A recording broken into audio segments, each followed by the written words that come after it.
गुजरात के अहमदाबाद सिटी बहुत ही सुंदर और मनमोहक है, पर कुतुब नगर में एक ऐसा घर है जिसे अब भूतिया घर कहते हैं। वो कमरा बहुत दिनों से खाली था।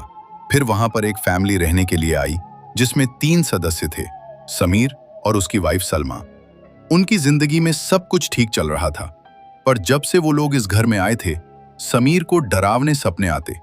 शुरू में समीर को लगा ये बस एक वहम है, इसलिए ज्यादा वो नहीं सोचा। पर अगली रात उसे फिर से वही सपना आया। इस बार वो जाग कर बैठ गया। तभी उसकी वाइफ सलमा भी जाग गई और उसने समीर से बोला, क्या हुआ? फिर समीर ने बताया, उसे सपने में एक लड़की दिखती है, वो मुझसे कुछ कहना चाहती है। जब से मैं यहाँ आया हूँ मुझे रोज वही सपना दिखता है। वो मुझे जैसे कुछ बताना चाहती है। वो मुझे कोई कुआं दिखाती है। सलमा ने समीर की बातों का यकीन नहीं किया। उसे लगा शायद समीर का तबीयत खराब है। कुछ दिन बाद उस घर में अब कुछ अजीब सी घटना होने लगी। समीर को जैसे कोई परछाई दिखती और उसकी तबीयत सच में खराब होने लगी। अगले दिन सलमा और समीर एक तांत्रिक के पास गए। तांत्रिक ने जैसे ही समीर को देखा, वो समझ गया जरूर कोई इसे आत्मा परेशान कर रही है। सलमा और समीर ने उस तांत्रिक को घर पर लेकर आए।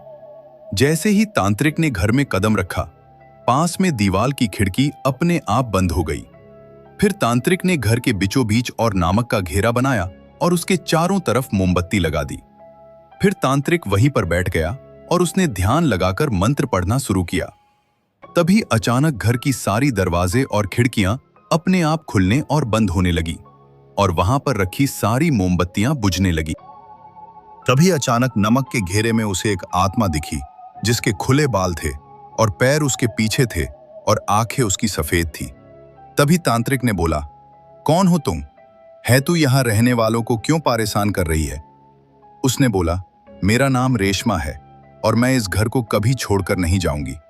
जिस अंधेरे में मैं बरसों से तड़प रही हूं, आज वही अंधेरा तुम सबको निगल जाएगा।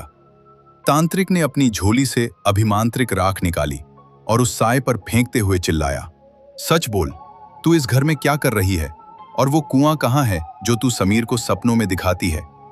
जैसे ही राख उस साए को लगी, पूरे घर की दीवारें कांपने लगी। रेशमा की रूह चिल्लाई और उसकी आवाज कमरे की हवाओं में गूंजने लगी। रेशमा ने बताया कि करीब 24 साल पहले वो इसी घर में रहती थी। वो बहुत खुश मिजाज लड़की थी, लेकिन उसके अपने ही परिवार के कुछ करीबी लोग उसकी संपत्ति और घर के लालच में अंधे हो गए थे। एक रात जब पूरा शहर सो रहा था, उन्होंने रेशमा का गला घोटने की कोशिश की। वो अपनी जान बचाने के लिए घर के पिछले हिस्से की ओर भागी, जहां एक पुराना कुआं था। लेकिन उन जालिमों ने उसे पकड़ा और उसके गले में पत्थर बांधकर उसे उसी कुएं में जिंदा फेंक दिया। तड़पते तड़पते उसकी जान निकल गई और दुनिया को लगा कि वो शहर छोड़कर भाग गई है। बाद में उस कुएं को मिट्टी से पाट दिया और उसके ऊपर एक कमरा बना दिया गया।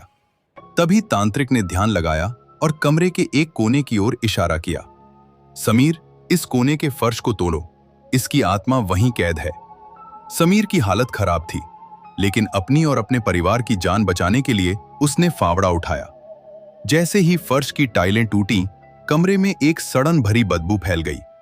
करीब 4 से 5 फीट खुदाई करने के बाद उन्हें लकड़ी का एक पुराना ढक्कन मिला। जैसे ही वो ढक्कन उन्होंने खोला, नीचे एक गहरा गड्ढा दिखा। पुलिस को बुलाया गया और जब जांच हुई तो उस पुराने कुएं के अंदर से एक कंकाल मिला। उसके गले में अभी भी एक चैन लटकी हुई थी, जिसे समीर ने अपने सपने में देखा था। मीडिया और जी न्यूज की खबरों के अनुसार उस कंकाल के मिलने के बाद पुलिस ने पुराने रिकॉर्ड्स खंगाले। डीएनए टेस्ट से पुष्टि हुई कि वो कोमल ही थी। उसके गुनहगारों को, जो अब बूढ़े हो चुके थे, वे अब सलाखों के पीछे भेजा गया। तांत्रिक ने कोमल की रूह को शांति दिलाने के लिए विशेष पूजा की। अंतिम संस्कार के बाद समीर के सपने आने बंद हो गए। घर की वो भारी हवा अब हल्की महसूस होने लगी थी। कहा जाता है कि अहमदाबाद के उस इलाके में आज भी लोग उस घर के पास से गुजरते वक्त डरते हैं। हालांकि अब ऐसा कुछ भी नहीं है, लेकिन पुरानी यादें और वो कुआं आज भी लोगों के जहन में खौफ पैदा कर देता है। अहमदाबाद की यह घटना इस बात का सबूत है कि चाहे गुनहगार सच को फर्श के नीचे कितनी ही गहराई में दबा दे, बेगुनाह की रूह इंसाफ मांगने के लिए किसी न किसी के सपनों का रास्ता चुन ही लेती है। वीडियो अच्छी लगी हो तो वीडियो को लाइक करें और चैनल को सब्सक्राइब करें।